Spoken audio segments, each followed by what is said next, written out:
few years ago, if you asked me what my favorite game was, I probably would have given you a different answer every month, or maybe even once every 2 weeks.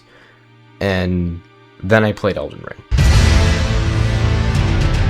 And ever since then, no game has really come close, like, at all. Like, not even close. Now, that's not because Elden Ring is perfect, because it definitely isn't, right?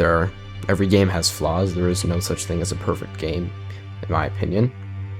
I mean, if you just look at some of the quests in the game, like Ronnie's quest, I mean, how the hell can you beat that without a guide your first time? If you can do that without a guide on your first playthrough, you're a fucking genius if you can do that shit on your first try. What? And also, to even understand what's happening in the game, you either have to watch a 9-hour lore documentary, but honestly, this guy's amazing. I'm sure you all have heard of him, but if you have trouble with the lore, go watch this guy. He's great. Or the second option, you can spend hours and hours deciphering item descriptions just to figure out what 0.001% of the game's lore is. I mean, that could just be me. I could just be an idiot and I just don't understand Old English, or I'm not good at deciphering item descriptions. But, I think I'm not the only one who, thought that was kind of difficult when they first played. But despite all of that, I still keep coming back to it.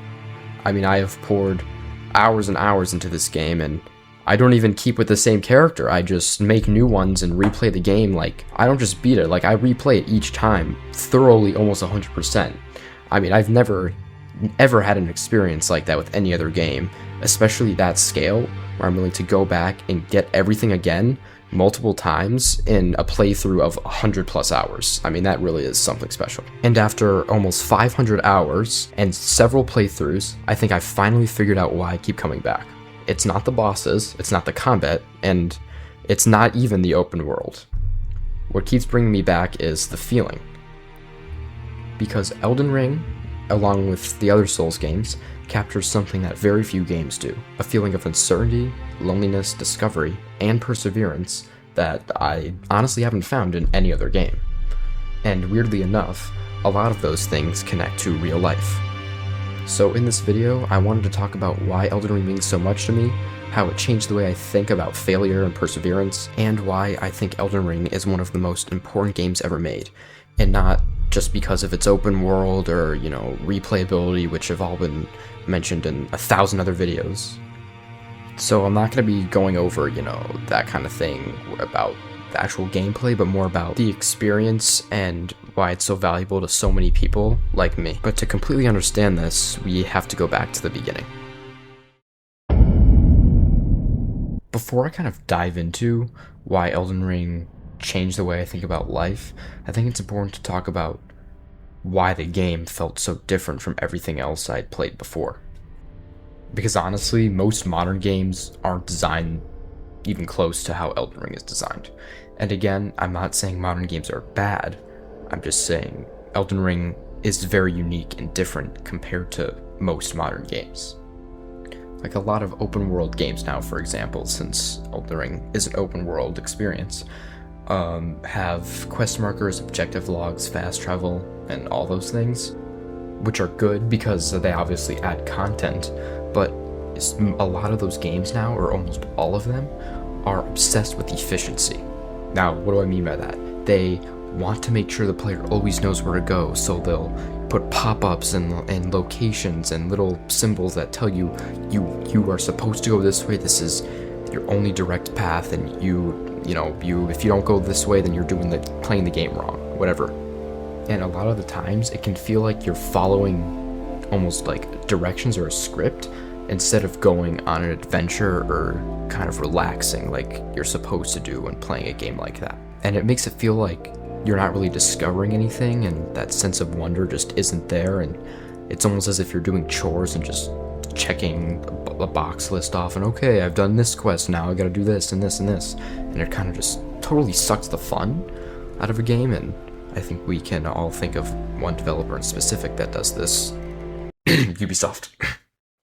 And besides for Breath of the Wild, almost all the mainstream open world games were like that, where you're on a specific path and you're supposed to follow this specific set of, quests, and it didn't really feel like an open world experience until Elden Ring came out. And my expectations and viewpoint on what a open world game means completely changed when I played that game. I still to this day remember stepping out onto Limgrave for the first time, and it was that same feeling from when I played Breath of the Wild, 6 years ago, whatever it was at that point. Of like, okay, this is like really overwhelming, but it was exciting because it kind of just pushed you out there with no instructions, no guidance, and it just let you explore it at your own will and at your own pace. I mean, I remember seeing like this entire world in front of me. There was the tree sentinel wandering around who kicked my ass 400 times the first time I played the game. The Church of Ella was in the distance, and of course the Erd tree was the center of the game. It was like when you walk out and it's like this big tree, and it was just like, whoa, it was like something I hadn't seen since Zelda. And that feeling of freedom, it made me feel like for the first time in a long time, it felt like I was actually exploring in a game, and not because the game told me to go to this specific cave or this catacomb, but it was just because I wanted to go and see those things. I wanted to know what was behind that hill, what was inside that ruin, and what was that structure in the distance that I noticed. And every single one of those discoveries I made was memorable and meaningful because it was mine, and the game wasn't telling me to go do it. I found it myself. It wasn't on some map with a million, symbols and exclamation points telling me to go here. Big red arrow telling me, oh shit, you gotta go here. I found it on my own. And it was so freeing because all these other games kind of hold your hand throughout the entire experience, not letting you discover or figure out anything on your own. And I think that's one of the reasons that Elden Ring resonated with so many people, because it brought back that kind of childhood imagination and that feeling of wonder and curiosity that a lot of us, forgot about or hadn't experienced in a long time. And looking back, I think that feeling prepared me for one of the biggest lessons the game would eventually teach me. That sometimes not knowing exactly where you're going isn't a bad thing. Sometimes it's the entire point. One of the things that makes Elden Ring so unique is that it doesn't really care whether you're confused. Most games spend a lot of time making sure the player always knows what to do next, and Elden Ring doesn't. The game points you in a general direction, and then pats you on the back and basically says, good luck, and it's up to you to figure everything out from there. Take the first Sight of Grace as an example. You can follow the path towards Stormveil Castle, or you can go the complete opposite direction and ride south towards the Weeping Peninsula. You can spend 10 hours exploring random caves in Limgrave. You can also accidentally wander into Caelid and immediately regret every decision you've ever fucking made at that point. The point is that the game doesn't force you down a single path, and when I first played it, it was honestly super frustrating. I wanted answers, I wanted to know where the best gear was, I wanted to know what build I should use, and I wanted to know what the correct route was. But the more I played, the more I realized something. The game wasn't trying to give me answers, it was trying to teach me how to live without them. And weirdly enough, that's something I think a lot of people struggle with in real life, especially when you're young. When you're a kid, life's pretty simple. You wake up and your mom makes you Eggo waffles, you put on your Spider-Man backpack, go to school, count 1, 2, 3, come home, watch cartoons, and go to bed. Life is pretty easy. But then you get a little bit older and life isn't so easy, and suddenly everyone starts asking questions. What do you want to do after high school? What college do you want to attend? What career do you want? Where do you see yourself in 10 years? And those questions spike your cortisol almost as much as when you saw Clav get brutally frame-logged by the ASU frat leader. Okay, but seriously, and those questions can cause a lot of stress and can strain your mental health, because most teenagers don't know where they're going to be in 20 years. And the truth is that a lot of us are just figuring things out as we go. But it doesn't always feel that way. It feels like everyone else around you has a plan, like everyone else has a map with a million red circles and arrows telling them where to go for their whole life. And that you're the only person wandering around aimlessly without one, without guidance. And I felt that pressure myself. Hell, I still feel that pressure a lot. There are days when it feels like I'm supposed to have my entire life figured out already. Like I should know exactly what career I want, exactly where I'm going to go to college, exactly what my life is going to look like 10 years down the road. But the older I get, the more I realize that nobody actually knows these things. They're just doing their best with the information they have right now. And that's where Elden Ring helped me, because the game taught me something that sounds obvious, but it's surprisingly difficult to accept. You don't need to know exactly where you're going. You just need to keep moving forward. Think about your first playthrough. You probably didn't know where every dungeon was, you didn't know where every quest ended, you didn't know where every secret weapon or legendary armament was hidden, but you kept exploring anyway, and eventually you found your way. Not because someone gave you all the answers, well, maybe for a few of those quest lines. I mean, fuck that Ronnie quest line. Seriously, that shit was so goddamn impossible. Anyways, for most of the game, you didn't have a YouTube tutorial helping you out the whole way. And you found your way because you learned through the experience. And that's exactly how life works too. You can't get a YouTube tutorial on how to become a brain surgeon in 5 easy steps. Nobody gives you a quest marker with a map that says, this is the correct path, right? You make the choices. Some of them work and some of them don't. And little by little you figure things out. And I think that's why being lost can actually be freeing. Because once you accept that you don't have all the answers, you stop putting so much pressure on yourself to find them immediately. You stop worrying about making the perfect decision and obsessing over the exact route. Instead, you focus on taking the next step, and sometimes that's enough. In Elden Ring, every discovery starts with uncertainty. You don't know what's in that next cave or catacomb, you don't know what crazy move the boss is going to do next, and that's what makes exploration exciting. And maybe life works the same way.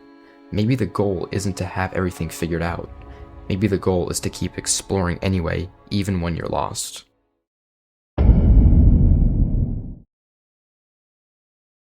If there's one boss that I had to choose in the entire game that perfectly represents this lesson, it's Malenia. Even people who have never played Elden Ring or a single Souls game have probably heard of her. Malenia, Blade of Miquella, who is never known defeat. I mean, she's one of the hardest video game bosses created ever out of every game ever made. I mean, there were grown-ass men shedding tears of pure joy after beating her. Hit her one time!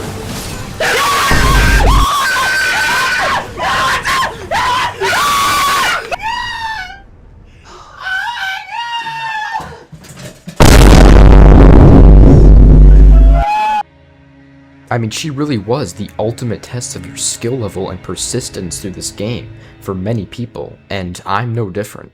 I had come such a long way since Limgrave, and part of me thought I was ready for anything the game was going to throw at me. Then I found Malenia's boss arena, and I realized I wasn't ready.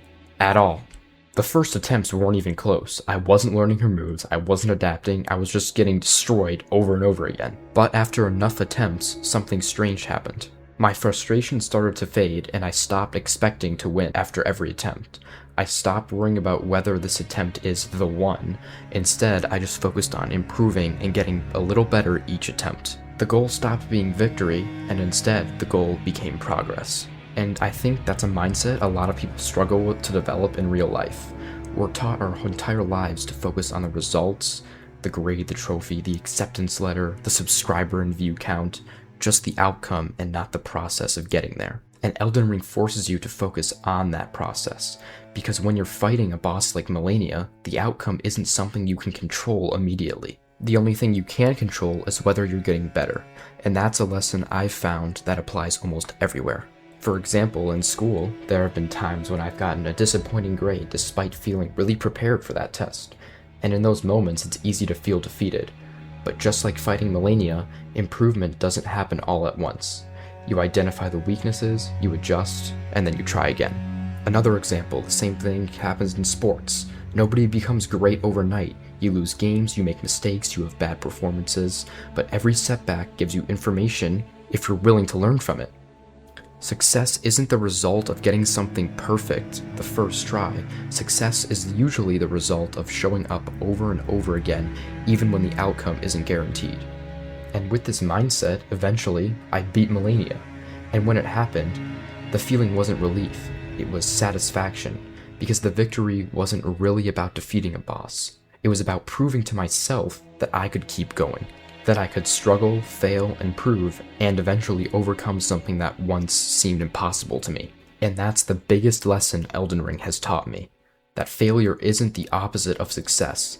Failure is often the path to it. Every death against Malenia made me a better player. Every setback in life can do the same thing as long as you're willing to keep going. One of my favorite things about Elden Ring is the idea of the Tarnished. At the beginning of the game, you're not a hero. You're not chosen because you're the strongest. You're not destined for greatness. You're just another Tarnished. Another person trying to find their place in a broken world. And when you really think about it, that's what almost every major character in Elden Ring is doing. For example, Ranni is pursuing freedom, Malenia is trying to protect her brother, Goldmask is searching for the truth, and Gideon is searching for knowledge. Even the literal demigods in the game, despite all their power, are chasing their own version of purpose. Nobody is standing still. Everyone is moving towards something they believe will give their life meaning, which is exactly what everyone is doing in real life. Every single person that you know is pursuing something. Maybe it's a career, a relationship, or financial success.